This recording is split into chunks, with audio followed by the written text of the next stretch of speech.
Swayam Prabha. Digital India. Educated India.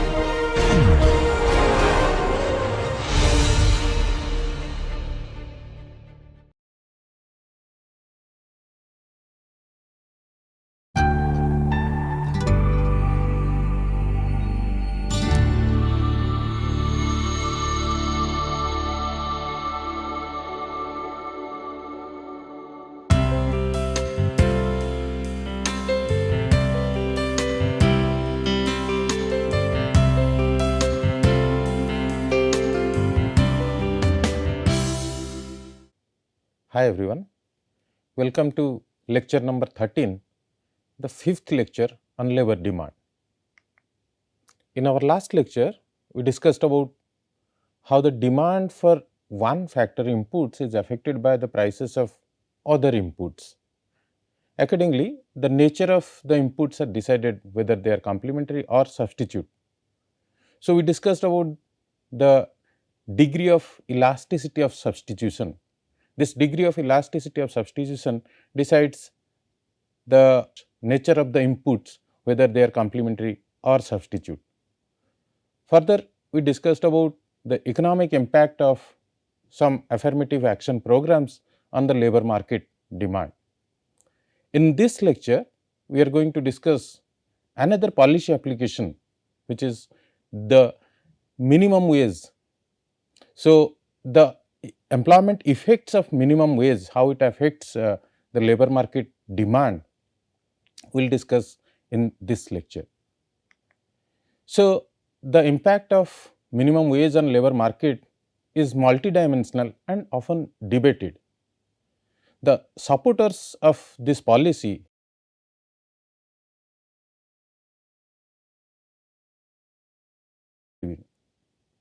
however, the opponents suggest that the increase in the minimum wage could lead to job losses as the farms may cut down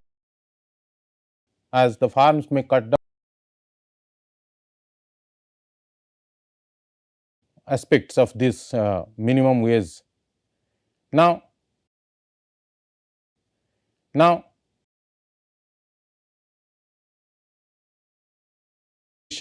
technological innovation, as the farms they seek to replace the labor with more cost effective alternatives.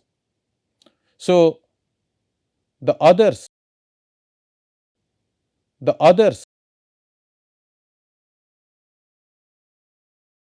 on the employment levels, particularly in the sectors with high profit margins or where the labor cost represents a smaller portion of this total cost. So, this minimum wage and the effect of this minimum wage is often debated. It has two sides. Ultimately, the impact of minimum wage policy on the labor market depends on various factors such as the level of increase in the minimum wage, the regional conditions and the adaptability of the business to absorb this high labor cost. So, these are the factors which affect. If you look at the minimum wage laws in a country like India, it dates back to 1948, the Minimum Wage Act. In this act, this is the primary legislation about governing this minimum wage regulation in India. Under this act, both the central and state governments have the authority to fix and revise the minimum wages for various categories of employment.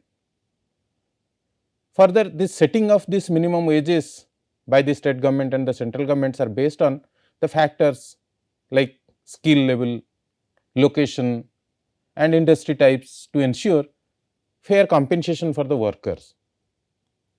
Further, this Minimum Wage Act 1948 mandates regular reviews and revision of minimum wage rates to align with the changing economic conditions and the cost of living indexes, inflation. So, these minimum wages has to be adjusted time over time in order to get a fair minimum wage.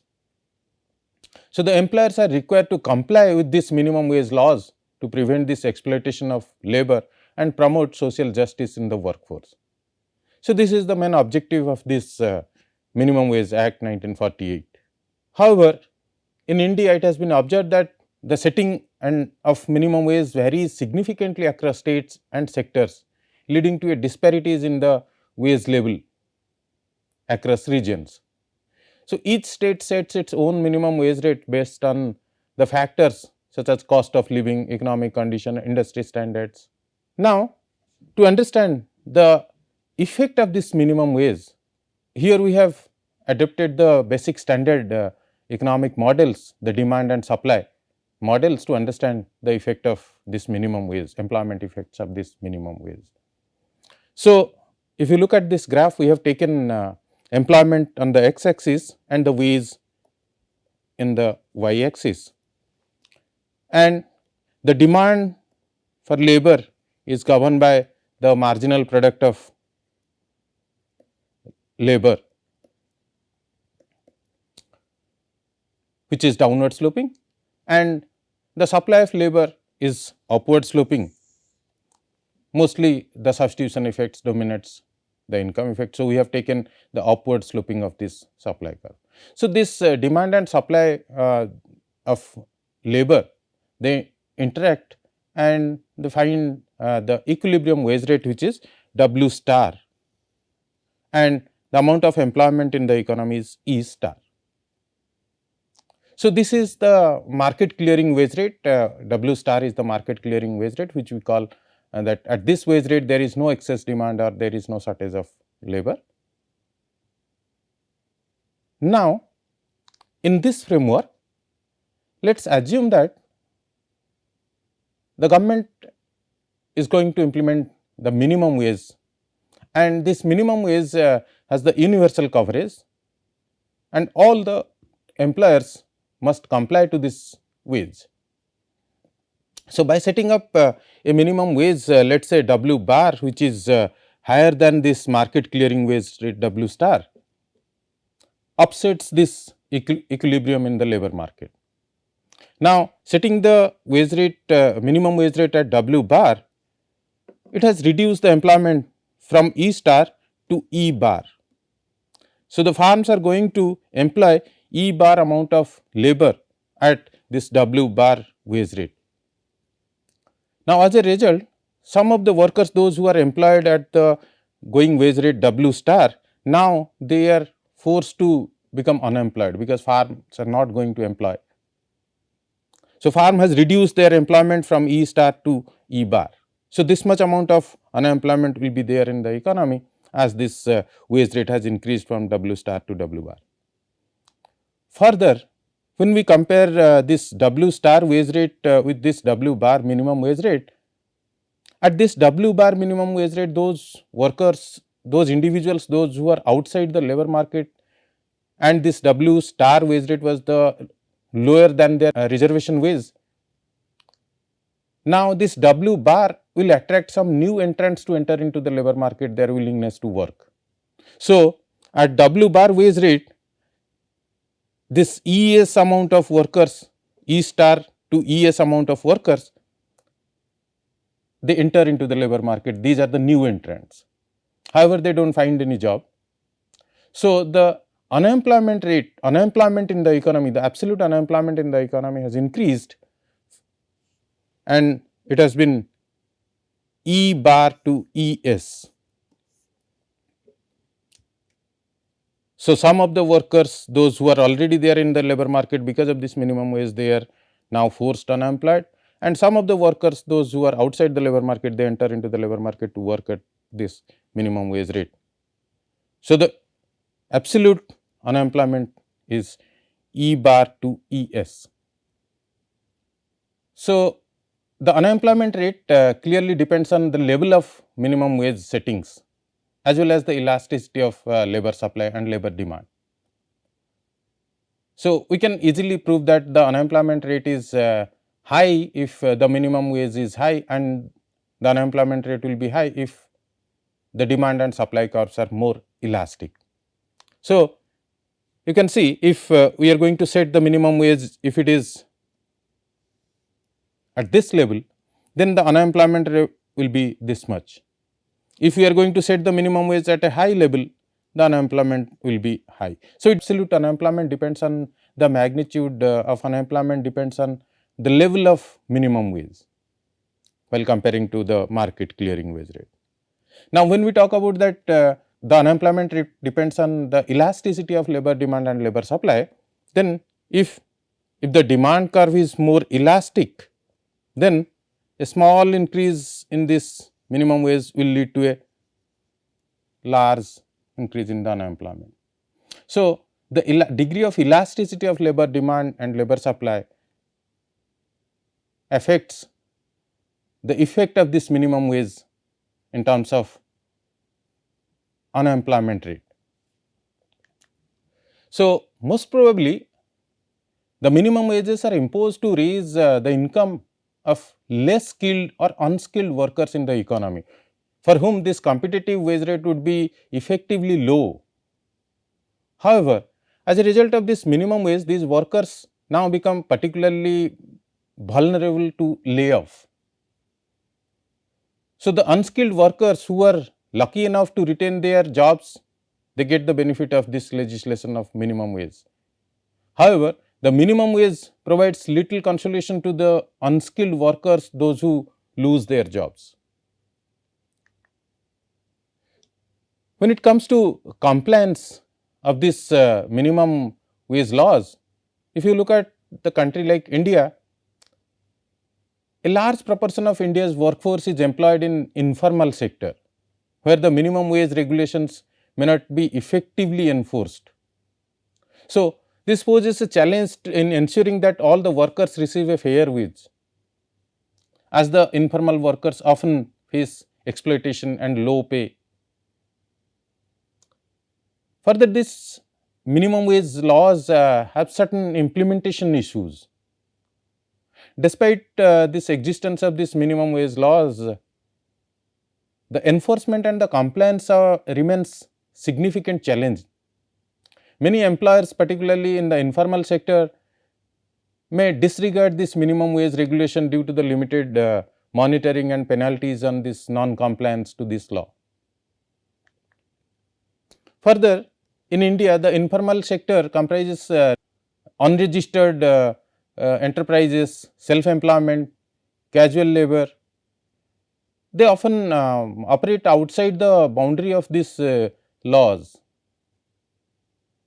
whereas the formal sector comprises registered business and they comes under this framework of this legal minimum wage laws. So, the formal sector provides a stable employment opportunity with relatively high wage and benefits to the workers, whereas the informal sector constitutes a significant portion of this India's workforce, particularly in the sectors like agriculture, construction, small scale manufacturing. So, they are outside the ambit of this minimum wage, though they are there, both formal sector and informal sector, they come under this ambit of this minimum wage law. But the enforcement and the compliance are often weaker in this informal sector due to the challenges such as limited monitoring and weak institutional capacity. So, the size of this formal sector, which we call a cover sector, it is covered with minimum wage, however, has increased, the formal sector has increased marginally over time. So, that legislation now covers few more workers. If we want to see how this adverse employment effects of this minimum wage can be moderated by less than this universal coverage, we can explain it through this basic economic models which we discussed, this demand and supply model.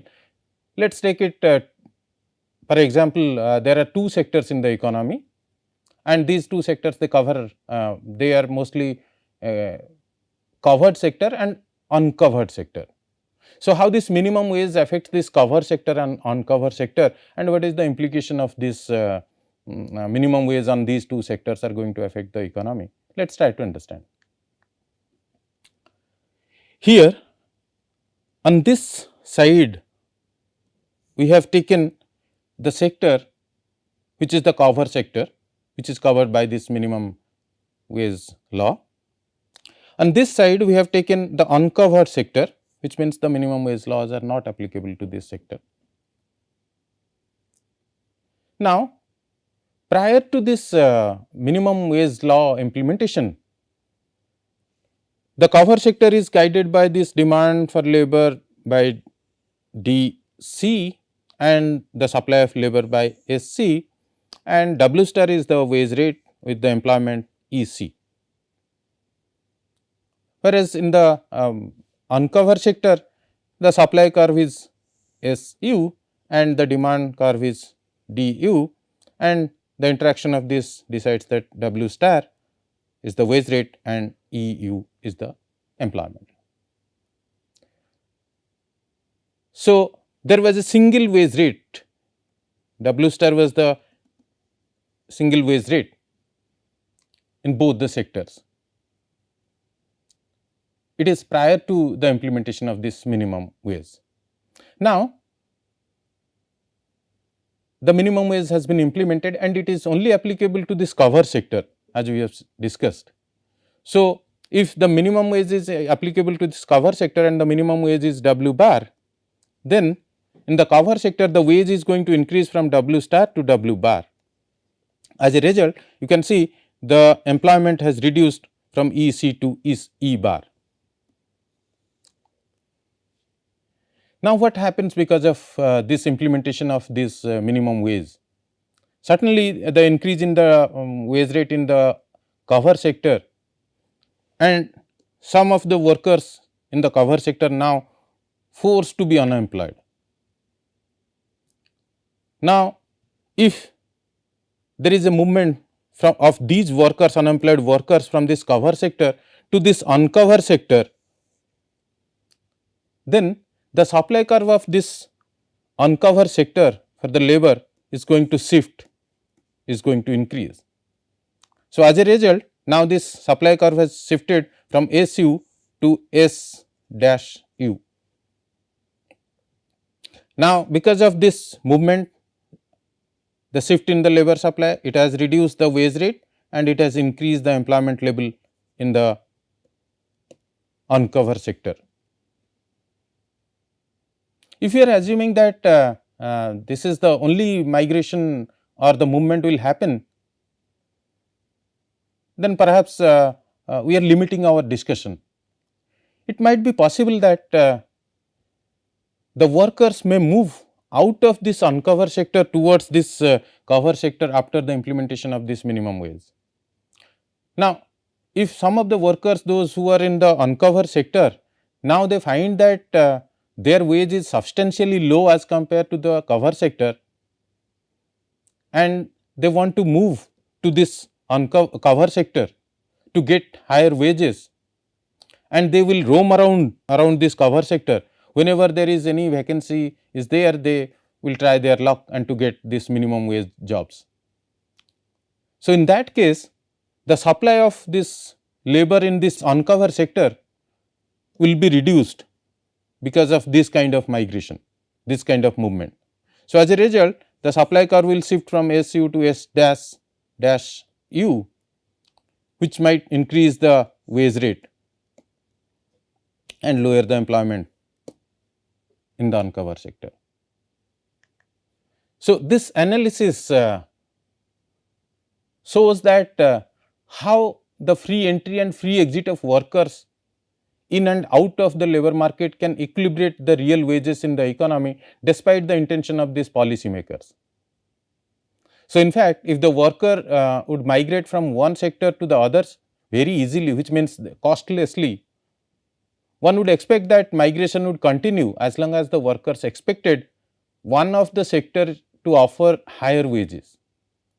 So, the migration of workers across two sectors would stop when the expected wage was equal to across the sectors. Now, if we want to see that how this migration will happen, let us estimate how much of income a worker who enters to the cover sector can expect to take home. Well, let pi be the probability that a worker who enters the cover sector gets a job there. So that 1 minus pi is the probability that a worker in the cover sector is unemployed. So, if the worker lands a minimum wage job, he gets the wage W bar, and if he does not get a job, he has no income. Here we are ignoring the unemployment compensation. So, if the worker lands a minimum job, then he is going to take W bar wage rate, and if he is not getting a job, then the income is 0. So, if we want to estimate the expected wage in the cover sector, it is nothing but the probability of getting a job multiplied by the wage rate W bar plus the probability of not getting a job, and the wage rate is 0. So, the expected wage rate in the cover sector is nothing but pi W bar. This is the expected income if the worker is landing up in the cover sector to get a job. So, the workers alternative is that when compare with this cover sector, his alternative is to enter to the uncover sector. So, wage in the uncover sector is set by the competitive force, market force, demand and supply of labor in the uncover sector, which equates the wage rate is WU, uncover sector wage rate. Now, because there is no unemployment in the uncover sector, so this WU is the wage rate. It is a sure thing that the worker will get if he gets into this uncover sector. So, workers will move to whichever sector pays the higher expected wage. So, expected wage in cover sector is pi W bar, and the expected wage in the uncover sector is WU. So, if the cover sector pays a higher expected wage than the uncover sector, so the flow of workers to the minimum wage jobs will be lower, the probability of getting a job, and increase the length of unemployment spell and decreases the expected wages. So, in contrast, if the wage is higher in the uncover sector, the migration of workers to that sector shift the supply curve outward and lower the competitive wage WU. As a result, the free migration of these workers across the sector would eventually lead to a point where this pi W bar, the expected wage rate in the cover sector, equals to the expected wage rate in the uncover sector WU. So, we can see that this migration from one sector to the other sector will keep on happening until the expected wage rate in the cover sector and the expected wage rate in the uncover sector gets equal. The discussion suggests that the factors that influence the probability of landing a minimum wage job help to determine the direction of the migration between these two sectors. Suppose the workers who get a minimum job keep it for a long time, then it is difficult for a person who has just entered the cover sector to get a job. Similarly, an unemployed worker quickly recognizes that she is better off working in the uncover sector where the wage is low, but it is a sure shot thing that he will get the job and he will get that wage rate WU. So, if the person who holds a minimum wage job are footloose, so that there is a lot of turnover in these jobs. So, there is a high chance that one could get this minimum wage job, which will encourage many workers to stand in the queue for these job openings in the cover sector. So, when it comes to the debate that whether this minimum wage is an effective anti-poverty program or not, the minimum wage can be considered as a partial anti-poverty program, as it aims to provide a floor for the wages, ensuring that workers receive a basic level of compensation. However, its effectiveness in alleviating poverty depends on various factors such as the level of minimum wage, the cost of living, the labor market dynamics. We have seen that while raising the minimum wage can lift some workers out of the poverty by increasing their income, it may also lead to certain job losses, particularly for the low skilled workers, which could offset its poverty reduction effects. Additionally, the impact of this minimum wage on the poverty alleviation may vary across different regions, sectors. Therefore, while the minimum wage can contribute to poverty reduction, it should be complemented with other social safety nets and the policies to be addressed the root causes of the poverty comprehensively. Now, with this, let us summarize our discussion on labor demand. Whatever we discussed in our last 5 lectures on labor demand is that in short run, a profit maximizing firm hires workers up to the point where the wage equals to the value of marginal product of labor. Similarly, in the long run, a profit maximizing firm hires each input up to the point where the price of the inputs equal to the value of marginal product of the inputs. So, this condition implies that the optimal input mix in one of which the ratio of the marginal products of labor and capital equates the ratio of the input prices. So, that is the optimal point where the firm should hire these factor inputs. In the long run, a decrease in the wage generates both substitution effect as well as the scale effect, and both of these effects encourage the firms to hire more workers in the long run. Further, we discussed that both short run and long run demand curves of the labor are downward sloping, but the long run demand curves is more elastic than the short run demand curves. Further, we discussed about various factor inputs like capital and skill workers are complement in the sense that an increase in the price of capital reduces the demand for skilled workers. However, the capital and unskilled workers, they are substitute in the sense that an increase in the price of capital increases the demand for unskilled workers. Further, the imposition of minimum wage on a competitive labor market creates unemployment, because some workers are displaced from their jobs, and because new workers enter into the labor market hoping they find a job with high wage rate. Further, we have seen that how this minimum wage laws affect the employment outcomes, employment and wage outcomes in the labor market.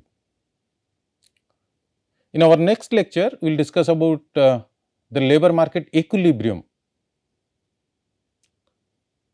We will talk about this labor market equilibrium in a competitive environment and in a non-competitive environment. We will discuss about the properties of this competitive environment and non-competitive environment. We will discuss about the labor market outcomes in terms of wage and employment in both competitive and non-competitive environment.